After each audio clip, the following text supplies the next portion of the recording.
नाज़िन टिब मीहा शाह जे दरगाह सखी शाह निज़ाम में बुनियादी सहूलतूं न हुअण ख़िलाफ़ अक़ीदतमंद सरापा एहतजाज बणियल आहिनि।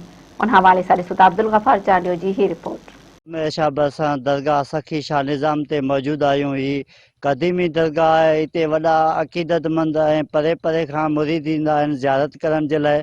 पर हिन दरगाह ते का बि सहूलत कोन्हे, चौधीवारी कोन्हे। हिते दरगाह ते वेठल जेके अक़ीदतमंद आहिनि उन्हनि सां ॻाल्हि ॿोल कंदासीं त उहे छा पिया चवनि। जो कमु जेको हले थो त इहो बसि बादशाह पाण हलाइनि था। ॿियो उस्ताद महबूब जी महिरबानियूं आहिनि। उहो असांजो बि सहारो अथसि, ईअं न आहे पर सहारो आहे। चार दीवारी लॻी न आहे, अॻई मरामत वरी शुरू थी वई। सो इन जे करे हिते जानवर बि अचनि था अंदरि राति जो जेको टपी था अचनि। इन जे करे जेको चार दीवारी जी ज़रूरत आहे ऐं सम्झ बिजलीअ जी ज़रूरत आहे हिते। बाक़ी हाणे कमु त सवा असांखे वॾी हिते परेशानी आहे। ॿाहिरियों जंगली जानवर अची करे ऐं असांजे मज़ारुनि जी बेहुरमती करे रहिया आहिनि।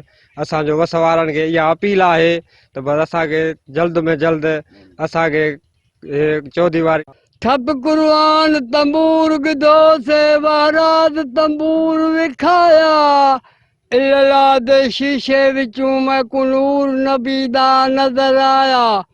जो ही सबक कुरान में पढ़ियो से विच तंबूर दे आया। बोलिया किवें छोड़ा ते तंबूर को जहराज रबी है विखाया। कैमरामैन इमाम उजेड़ सां गॾु अब्दुल गफ़ार चांडियो, मेरान टीवी न्यूज़।